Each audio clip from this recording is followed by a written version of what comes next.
The new StarCraft 2 multiplayer balance patch just went live in the game. After about 5 weeks of testing on the PTR, we have a updated version of the updated version that is now live on all servers. Besides that, there are 9 new maps in the map pool, or I guess I should correct myself. There are 6 new maps in the map pool, and then 3 that are like, I don't know, 6, 7, maybe 8 years old. We'll get to that in just a little bit. Some of them are good. I don't really know about the others, but at the very least, we are, well, in for an exciting time in StarCraft 2. I'm going to try and give you my opinion on all of the changes, and I will also certainly address some of my concerns and also go over some of the community concerns. But without further ado, let us read the updated version of the balance patch. So, greetings from the StarCraft 2 Community Balance Council. After several weeks of balance testing on the PTR, we are pleased to release the final set of balance changes, including only a couple of small adjustments from the latest PTR package. We're very thankful for the entire community who have been highly active in organizing tournaments, playing, and providing feedback on the new balance changes. We hope that this new patch will improve the state of the game and make it even more enjoyable for both players and viewers. Well, I think you can certainly say that people have been highly active. I hear a lot of people for about a decade and a half now say that StarCraft 2 is a dead game. I mean, in my mind, as long as there's people balance complaining, this game never dies. And there has been a very large amount of balance whining, especially on the StarCraft 2 subreddit. We'll go over some of those concerns in a little bit, but let us have a look at the early game in Protoss versus Terran. So, the Community Council comments, so this is after all of the testing is done. We believe that the energy recharge ability has found its place in Protoss builds and has been very helpful in scouting and defending in various scenarios. With a couple of small adjustments below, we feel that the current set of Protoss and Terran changes is an overall improvement for Protoss gameplay stability in the early game compared to the previous patch. Okay, so real quick rundown. We used to have an ability called Shield Battery Overcharge. It replaced the Pylon Overcharge, the Nexus Overcharge. There's a lot of different variations and a lot of different flavors of it over the years. The Shield Battery Overcharge, which was pretty much exclusively a defensive ability, is now no longer in the game. Instead, it's been replaced with a new ability called Energy Overcharge, and I massively approve of this particular change. I think it's significantly more fun to watch, and in general, it is going to allow good players to show off more skill. So the way that it works is there's a new ability on the Nexus. All of the Nexi, they share one global cooldown. It's about a minute. And what you can do is you can transfer energy from the Nexus onto a unit. Now, originally, a lot of people were looking at like the Oracle, maybe the High Templar. In a lot of the matchups, and I think we're still going to see a lot of development over the next couple months, in a lot of the matchups, it seems like especially Sentry builds are a little bit more viable. We've seen a lot of Protoss players, for example, mess around with like Sentry first even. Some of them go like Stalker into Sentry. Basically, you use the Energy Overcharge ability to get additional energy on the Sentry, and then you use the Hallucinated Phoenix Scout to get a lot of early game intel. And the main advantage of it is that, yes, you will be technically more vulnerable at home, but you can see attacks coming in much earlier, and therefore you can prepare. Rather than like a panic button, which in a lot of scenarios, Shield Battery Overcharge was, you just kind of press the button because you're in trouble, you should be able to see these sort of attacks coming in. Now, obviously, this is much more APM intensive, because you actually have to, micro and scout and figure out exactly what the opponent is going for, and you have to react to what they're doing, and maybe the opponent can also be hiding some strategies. There's a lot of skill that can already be showcased with this ability alone. Secondly, it is awesome, for example, on Oracles. So one of the main concerns that I do have for example, Protoss versus Zerg is that we don't have a lot of build order variety, especially for Protoss in the early game. It's Oracle openers basically all the time. Twilight builds, every once in a while. Robo Facility builds sometimes, but very rarely. Energy Overcharge is going to technically make the Oracle better, because you can use the Energy Overcharge on the Oracle as well. And I would say that Oracle is probably the best Protoss unit in the game. So it's made that a little bit stronger across the board. But what I like about this is that this is a ability that has a very high skill ceiling, and I don't think we've quite reached it yet. So they have made a couple of adjustments to that ability once again. First off, the range for the shield battery starting with full energy has been increased from 10 to 12, so the maximum distance to the closest nexus. And then the range for the energy recharge ability is increased from 10 to 12 as well. This is a small adjustment that is going to make that ability just a little bit better again. So this increased range will allow Protoss players to be more flexible when placing shield batteries while defending their bases and expanding to new locations without boosting the offensive capabilities of shield batteries. So that's obviously the main concern. We have seen this in the past where Protoss players got, let's call it creative. They got very creative with building shield batteries on the other side of the map and then sometimes even battery overcharging them. They had to make a lot of adjustments, but this will allow you to maybe, for example, position your shield battery just a little bit more aggressively. So you can like, say it's like a map like Oceanborn. Maybe you can like position your shield battery just a little bit further out so you can still sort of help with the shield battery your natural while defending the third base. It's going to allow for a bit more variety, and I think that's a cool thing. Overall, I'm excited to see this change come into effect. Obviously, it does mean that Protoss is going to be slightly more vulnerable. And I can imagine, especially on the ladder, for the lower ranked Protoss players, this could be an issue. Because say there's like a Queen army coming across the map, like a Queen Roach Ravager Zergling Flood, or maybe like a triple Rex opener from Terran, and you don't see it coming because your scouting sucks. You don't have your get out of jail for free card anymore with the shield battery overcharge. So it is certainly something that is gonna have to be monitored very closely. But I'm excited to see this. I think it's gonna allow a lot more. Especially the really good Protoss players. I think players like, for example, MaxPax, even though he did mention that he doesn't love it, he's a little concerned that Protoss early game is too vulnerable. I do think that we're going to see him especially really develop some crazy builds based off of it. So we'll have to keep an eye out. Secondly, the Mothership. So the Mothership, and I'm sure we'll get to this exact list of changes, it is significantly scarier. So first off, it is once more 400 minerals, 400 gas. It is now also back up to 8 supply rather than 6. Basically, that's what it always used to be until a couple of patches ago where they changed it. It used to be 300 for a little bit. However, the Mothership itself is significantly powerful, or significantly more powerful, rather. So it deals about 3 times the amount of damage, give or take, depending on the situation, than what it used to in the past. Furthermore, and this is probably the biggest buff to the unit, so this wasn't in the original set of changes that they had for the PTR, but they added this a couple of weeks later. It is now no longer abductable by a Viper. This is one of my main concerns, and something that I know the community is loving.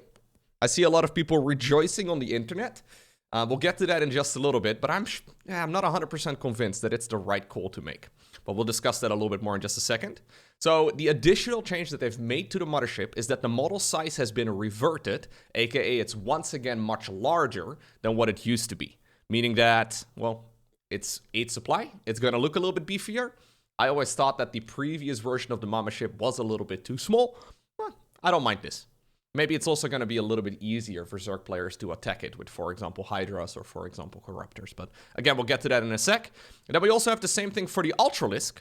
So the Ultralisk now has better pathing. So rather than it getting stuck on everything, I guess with this change, it's more likely to get stuck on other Ultralisks. At the very least, it should be a little bit less derpy. So we would like to continue following community feedback on the identity of these powerful units. The Mothership is back to its original power level, and increasing its size back to 5.0.11 fits this change perfectly. This adjustment may also slightly help in focus firing unit in the Zerg versus Protoss matchup, where Abduct is no longer a counter. For the Ultralisk, the original idea of reducing its size was to minimize cases where it got stuck, an issue now resolved with the push priority change included in this patch. Pretty cool. I always thought the small Ultralisk was cool. It was an interesting buff, but now that the unit overall should be a little bit more microable and a little bit less derpy, it makes sense to bring it back to its more like ultra size, right? Because in the previous state, it was kind of like a mediocre list. Maybe not as ultra as an Ultralisk should be. Another change, one that I have been complaining about quite a bit, the Thor explosive payload weapon changes are just entirely removed. We received feedback from both Terran players and players from other races indicating that they did not feel positively about this change, as it did not unlock any new playstyles while negatively impacting existing ones. While we still see potential in adjusting the Thor, this unit will remain unchanged for 5.0.13 in the upcoming patch. Okay. I feel like the previous version that they proposed for the Thor, basically what it did is, well, it's gonna deal more splash damage, but the missile range was shorter. I kind of felt like it would nullify a lot of Mutalisk builds, and Mutalisk builds are already extremely uncommon.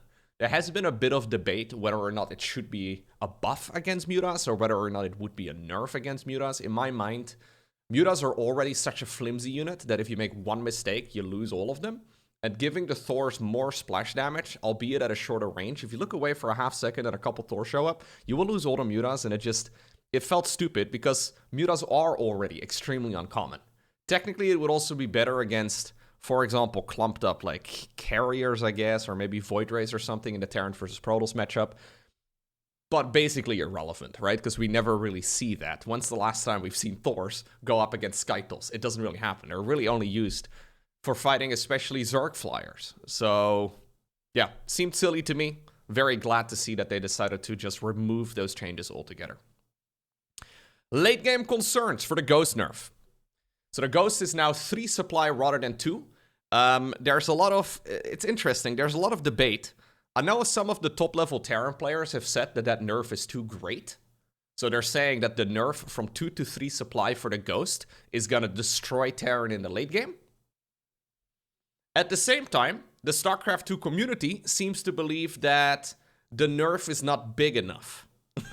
So I'm inclined to believe the pro gamers. I have liked what I've seen so far. It basically means that in the late game, when Terran players like to go for like 15 to sometimes even like 20, maybe even more Ghosts than that, it means that on the flip side, they will also have like the same amount less Marines, right? So say you make 20 Ghosts, it means you now have 20 less Marines in your late game army composition. This, however, does not address, for example, EMP against Protoss. I still feel like EMP is a little bit too strong. I guess it's going to help with, like, turtling, for example, in Terran versus Zerg, because in the maxed out state, the Ghost will technically be slightly weaker, because there will be, well, the Ghost itself is not weaker, but the rest of the army is slightly weaker. Maybe there's a chance, but we have heard major concerns from multiple professional Terrans about the Ghost nerf, and there wasn't full alignment among Balance Council members regarding this change. However, we also believe that proceeding with this change was desired by the community. You've done it, guys. All the complaining, it's achieved something. I don't know. We would like to move forward with the Ghost supply nerf for 5.014 while continuing to carefully monitor its effect in both Terran versus Zerg and Terran versus Protoss. I wonder if they could have gone with a different nerf. One specific for example, Terran versus Protoss, like an EMP nerf, where maybe the EMP deals damage over time rather than in one go, or maybe you reduce the range or the rate, whatever, right? Maybe you could also reduce the damage it deals against like biological units with snipe, or maybe just reduce the survivability of the unit, change the unit type. There's a lot of different ways in which you could nerf the Ghost. I think going from 2 to 3 supply is kind of blunt, you know, like there's not a whole lot of elegance. It's like very nice for people that don't know the game very well, in my mind. You know, where you're like, okay, well, the Silver League players are complaining, so let's just give them something they understand. You know, like it feels like a really silly change to me, like 2 to 3 supply, it's fine. I don't really feel super strongly about it, but I feel like they could have done something that is a little bit more scalable, because it's either 2 supply or 3 supply, whereas you could adjust the damage values of, for example, EMP, or the damage values of, for example, Snipe, or the range, or you could make a lot of more subtle announcements and changes, and yeah, this one seems... It's okay. It's not the end of the world, but it does feel a little bit blunt. Zerg versus Protoss, right. This is where I have some concerns personally. So here's our comment. With the Mothership no longer being abductable and the overall late-game Protoss army being stronger after the Tempest change, we are concerned about the potential state of Zerg versus Protoss late game across different levels of play. We received suggestions for some experimental changes to address this matchup, but they would require extensive testing, which would significantly delay the release of the patch. Therefore, we will not proceed with any experimental changes for now, and we will carefully monitor the state of this matchup going forward. Okay.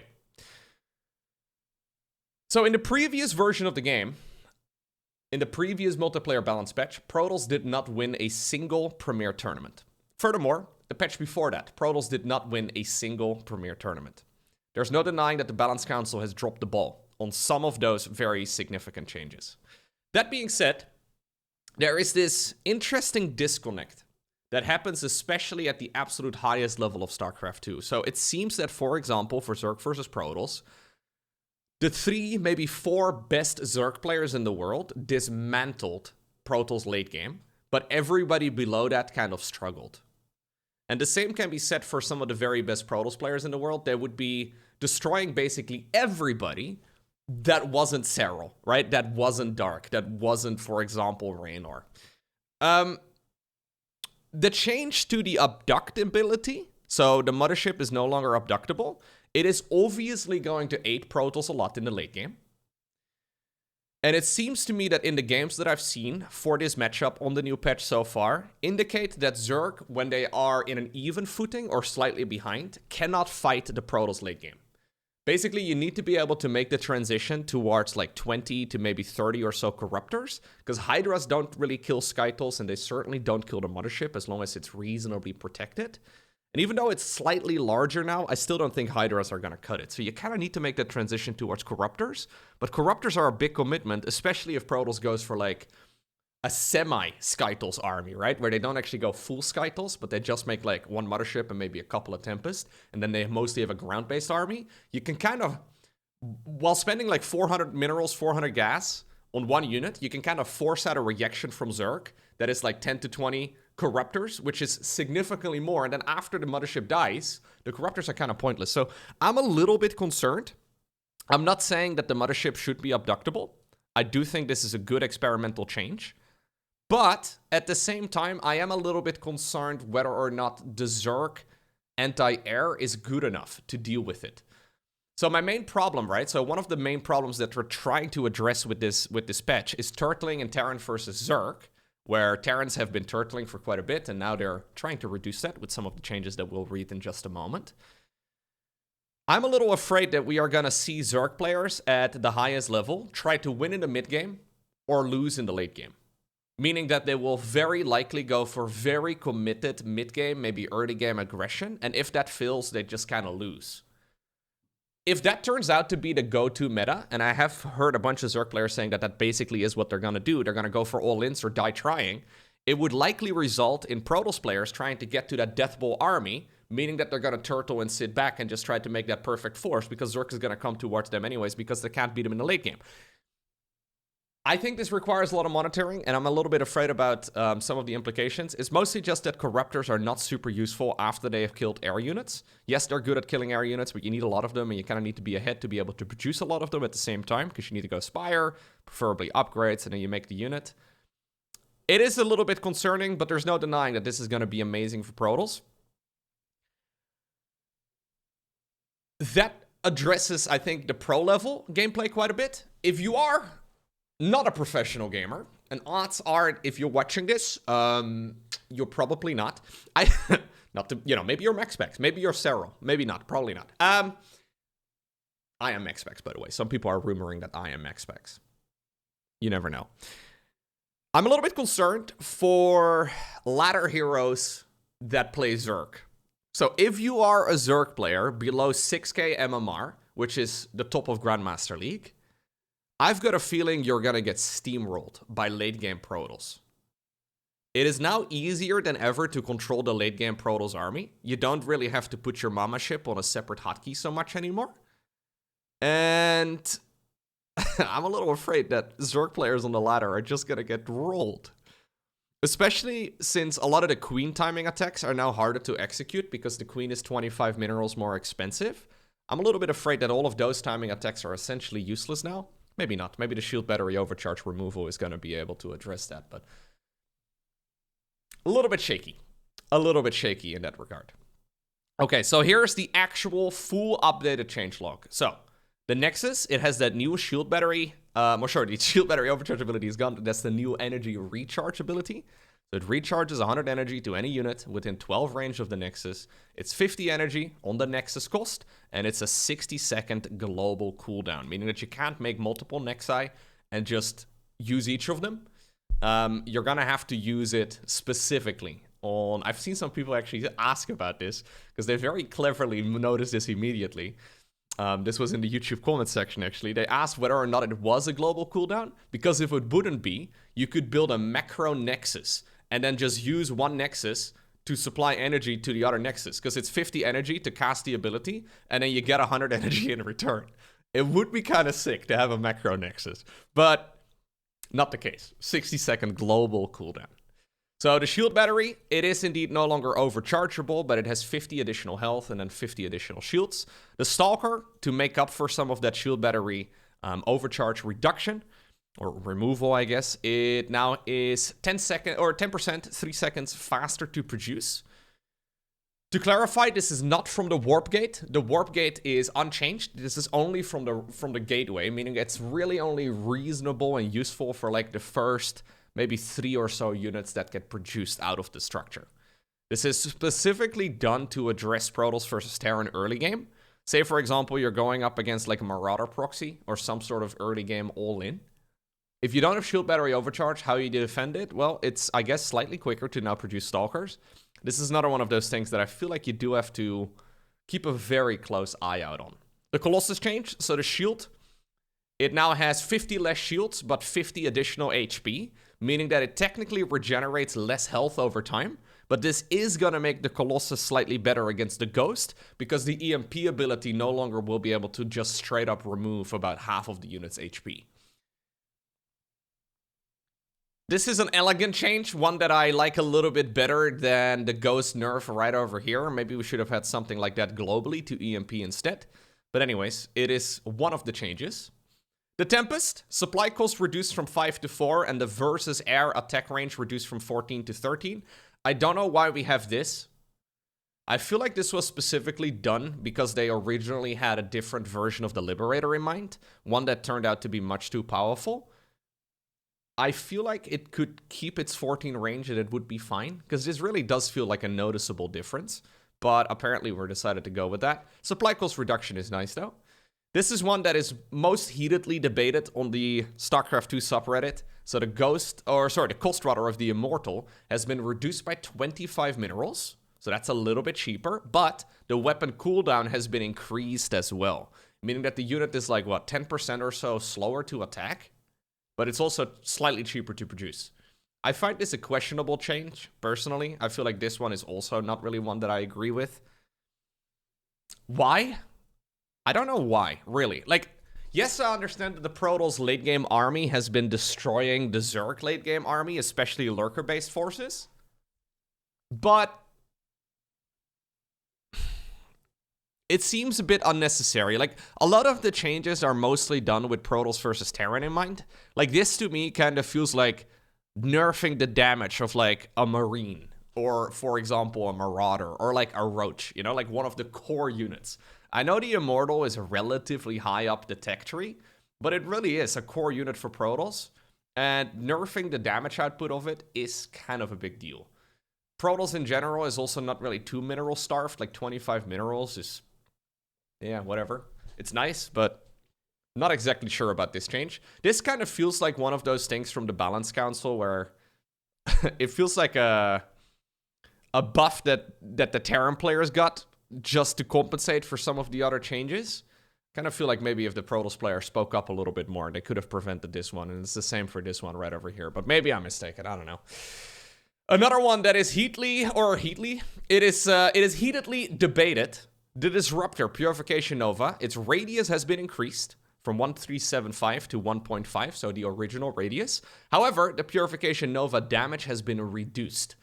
It does have still 100 damage output, meaning that it's going to be fine in, for example, fights against lurkers. You can still two-shot lurkers, because lurkers are now 108 or 190 HP rather than 200. They would normally like regenerate 1 HP while taking damage. So you can still two-shot lurkers.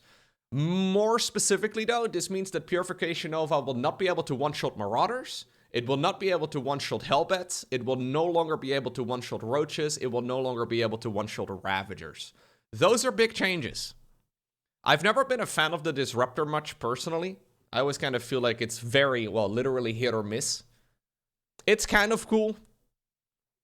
Reducing the lethality isn't a terrible idea in my mind, but at the same time, I don't know if a small radius increase is really going to do much.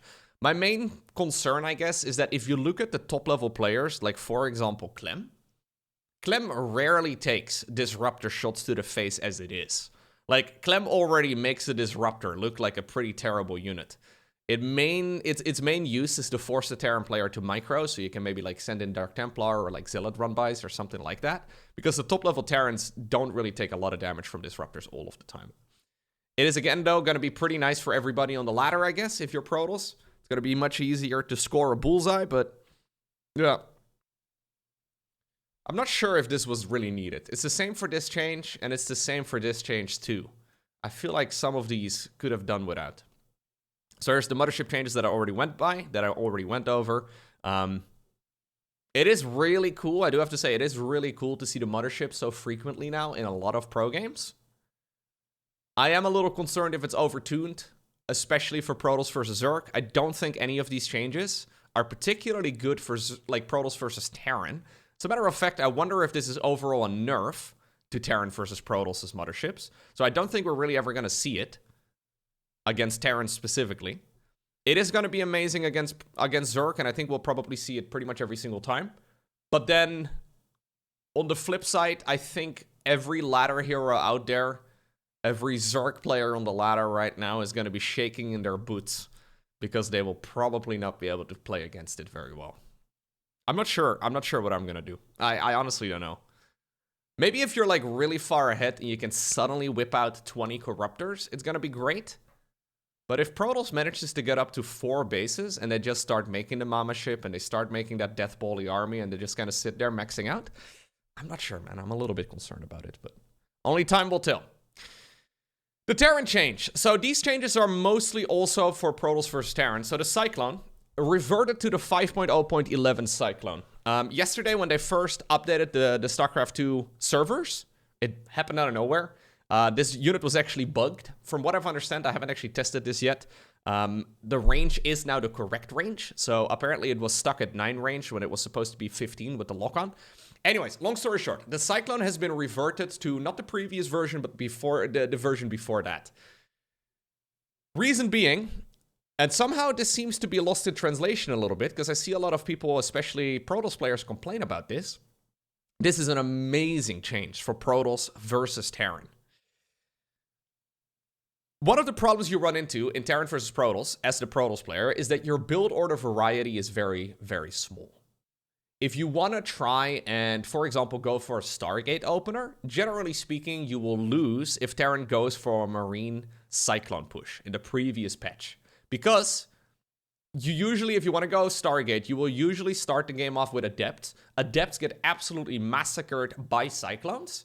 And Cyclones are going to be significantly harder to produce now, because in this version of the patch, in the 5.11 patch, or the 5.0.11 version of the Cyclone, you need to make a tech lab on a factory before you can produce it. What it means is that the Cyclone is going to not come out until a little bit later, first off, and you cannot produce 2 of them at a time, secondly, right? It's much more of a commitment for Terran now to make a Cyclone. Yes, they can still make it. Yes, we will still certainly see it, but Terran has to commit more to the unit. Because of that, Stargate openers will likely become more viable again. So if you look at, for example, say like Max Specs, again, like he just comes to mind because he's, in my opinion, the very best Protoss player, at least when it comes to like playing that very textbook style.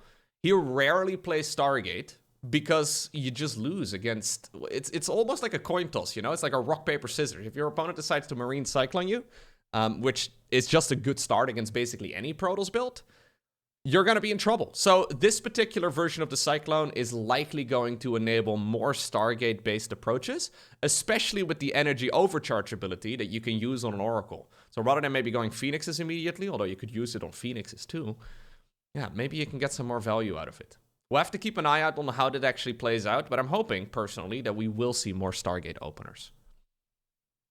Will this affect Terran versus Zerg? Maybe Battle Mech can become slightly more viable. Probably not.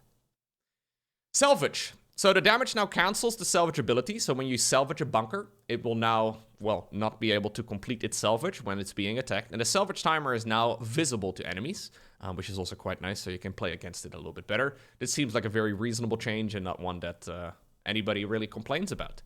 Planetary armor. It has been reduced from 3 to 2, meaning that like a Zergling run by or a Zealot run by or something like that in the late game is going to be much more vulnerable to the planetary, meaning that Terrans will have to respond to it more quickly, and there will likely be slightly less turtling as a result. I think that is a reasonable change, and not one that you can really complain about all too much, although I wonder how much of an impact it truly is going to have. I guess sometimes in the previous version of the patch, we would have situations where Zerg would just like barely not have enough Lings and Banes to kill the planetary. Well, I guess in this instance, they would have been able to kill it. Usually Zerg oversends units anyways, so probably not the end of the world, but quite nice. Sensor tower. So the cost is reduced by 25 minerals and 50 gas, meaning that the sensor tower is now pretty cheap. However, the radar range has also been reduced from 27 to 22. This doesn't sound like that big of a difference, but it actually is very impactful. It means that the, well, sensor tower is just a lot more, of a niche use case, but you can now salvage it. So I'm expecting to see more sensor towers around the map, but then they're not going to have as much reach, meaning that you cannot get the heads up of like a potential Zealot run by nearly as easily as Terran. Again, small adjustment, but one that will be quite impactful, I believe, at the highest level. This one seems dumb to me. I don't know why we have this, but anyways, orbital command cooldown of extra supplies. So that is the free supply depot, which I've always wondered about. Why in the world does Terran have that and Protoss and Zerg do not? It increases the targeted supply depot's current and max health to 500, meaning that it's essentially an insta-heal. Say you're being attacked by, I don't know, like a Stalker push in the early game, right? And Protoss is trying to walk into the main base. Well, now you can drop a supply depot out of the high heavens when the supply depot is low HP and you instantly heal it back up to 500. I don't really know why it is an insta-heal and why anybody would want this, really. It just seems like an unnecessary turtle buff, but fair enough. Ghost change. So the supply cost increased from 2 to 3. I think we've gone over that quite a bit. So, my main concern for Terran versus Protoss, I'm hoping Stargate builds are going to be slightly more common. I'm wondering whether or not Sentry builds are going to become more common as well. At the very least, like Stalker into Sentry openers, that sort of thing. I am still a little bit concerned about the Ghost and how oppressive it can be in the late game. But honestly, looking at lots of pro games, right? So, I know the community is very vocal about Ghost in particular. Yes, the Ghost is an incredible unit in Terran versus Protoss. But so many games, even at like the absolute highest level, end before Ghost even ever hit the battlefield. So I'm hoping that the energy overcharge or recharge ability is going to create more stability in the early game for Protoss, and therefore hopefully we can get some more solid macro games, and maybe we will see what the Ghost is currently like then with 3 supply rather than 2. Only time will tell. Now we have the changes to the Zerg. Some of these I like, some of these I don't. So, first off, the Queen, the cost has been increased from 150 minerals to 175 minerals. This is a substantial early game change. I think a lot of the StarCraft community just kind of brushed over this because they're like, whatever, right? I really do believe that this is going to slow down Zerg early game quite a bit. Obviously, the Queen is an extremely good unit. I would say it's probably the best unit that Zerg has. Yes, I agree that it's extremely strong. It doesn't cost any larva, it doesn't cost any gas, it's great for macro, it's great for early game defense, it's fantastic for everything, but it's like nerfing a core unit. This is like, again, like nerfing the Marauder, nerfing the Marine. It is a very significant change. To make up for it though, there's a couple of changes in addition. So the hatchery has been reduced by 25 minerals, and the spore crawler has been increased as far as its damage output goes. So this is going to especially help out in like the Zerg versus Protoss matchup. When Protoss does open up oracles, you can at the very least defend. But if you're making spore crawlers, obviously that also costs you a drone. Long story short, this is going to be an early game momentum nerf. That's essentially what it comes down to. It's all relatively minor. I don't think this is going to be too impactful for anybody below the highest level. But at the highest level, I do think we're going to see quite a few more games where like Zerg is just out of position and like a Hellion run-by rolls in and just wins the game straight up. There's a very good chance that some of those builds are going to be able to do more damage. At the same time, though, I do agree that the Queen was too good. I'm just wondering if these like compensations over here are good enough. I've seen some people, for example, suggest that like the Hydralisk den should be moved down to hatchery tech rather than at lair. So meaning that you can only get your lair upgrades for the Hydralisk den, but you can also already make the Hydralisks at hatchery tech. Kind of like you do in StarCraft 1 in Brood War. I wonder if that would be a fun experiment to mess around with a little bit. So Rather than just being dependent on the queens early on, you could maybe make some, well, Hydras early on as well.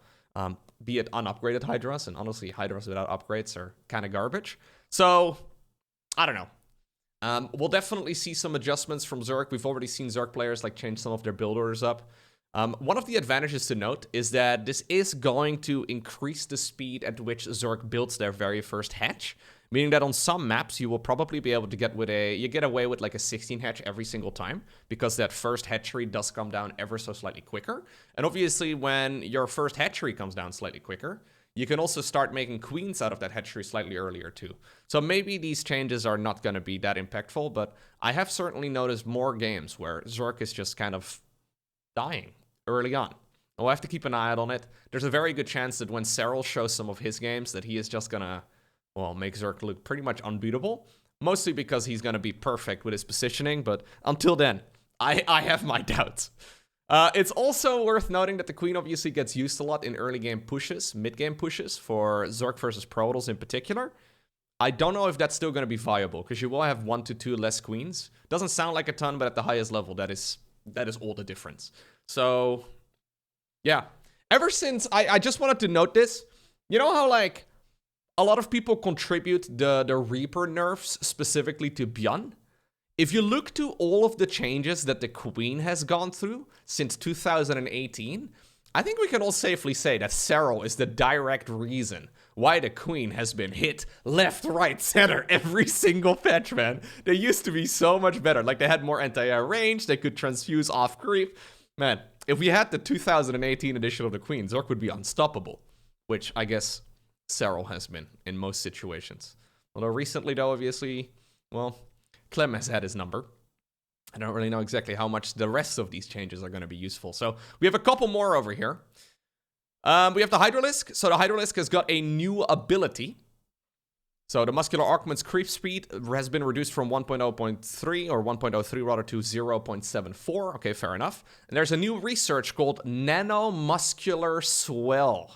If that isn't what she said, I don't know. Anyways, it now researches the ability. So it is not called, what was it? Dash. It is not called Frenzy. The new upgrade is called, well, the new ability rather is called Lunge. So this is the boost ability. It's almost like a Blink or like a Stimpack-like ability for the Hydralisk. 100, 64 research, and it requires Hive.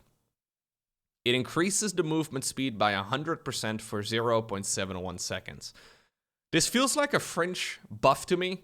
I've seen some games where either Zerg players like forget that the ability even exists, or they purposely don't want to spend the resources on it, because 100 minerals, 100 gas is kind of a lot. It's kind of nice. I don't love it, but it is what it is. It's certainly fun to watch. I think as a viewer, it'll be quite enjoyable to look at it, but I don't really know if it's something that's going to make that big of a difference. And I wonder if maybe it should be like baked into the muscular augment's ability altogether. I wonder if this is really something that requires a Hive Tech upgrade. Like, I don't really see. I wonder if it would be coming, like if it would come baked in with the muscular augments research, which is the movement speed upgrade for Hydralisks.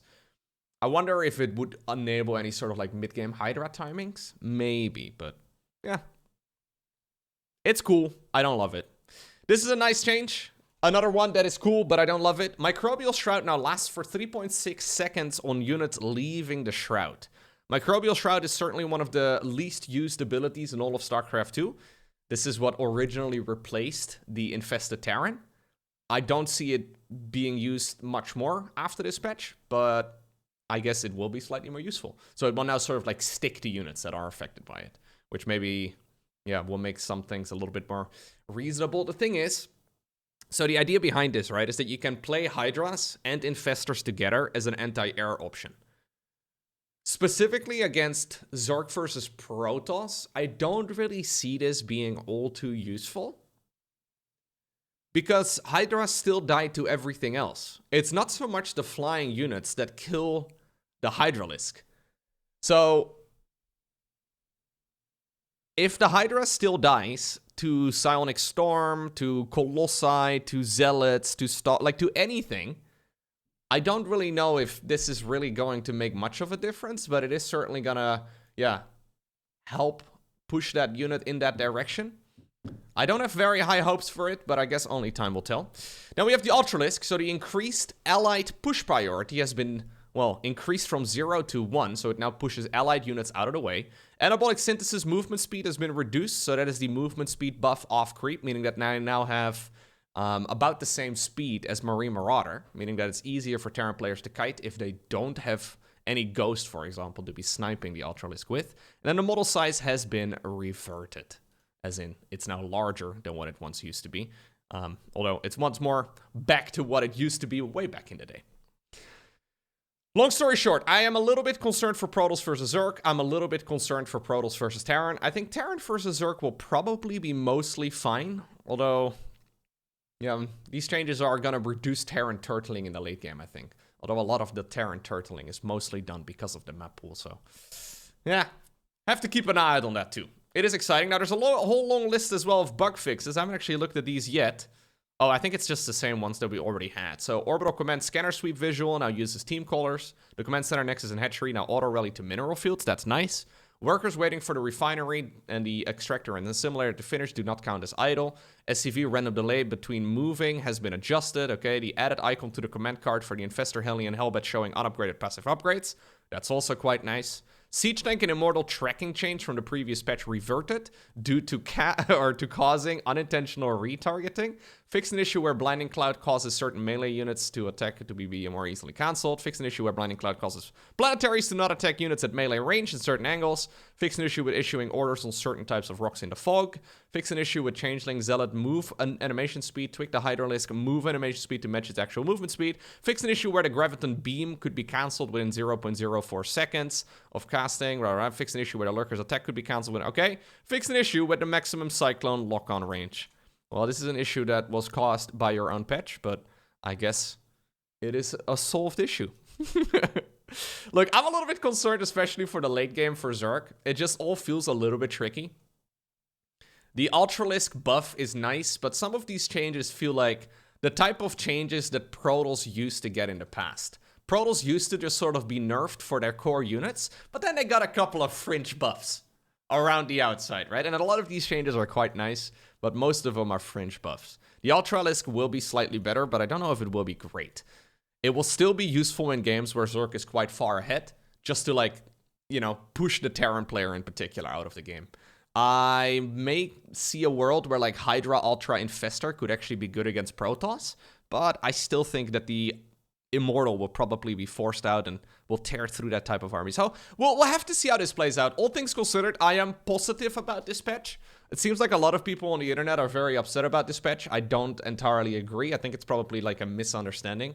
The main problem, right, and the main frustration for a lot of folks is that it almost feels a little bit tone deaf sometimes, where some of the changes announced are completely different than the ones that the community expects. It seems like there's quite a significant disconnect between the Balance Council and then what the changes are actually going to be like and what the community expects.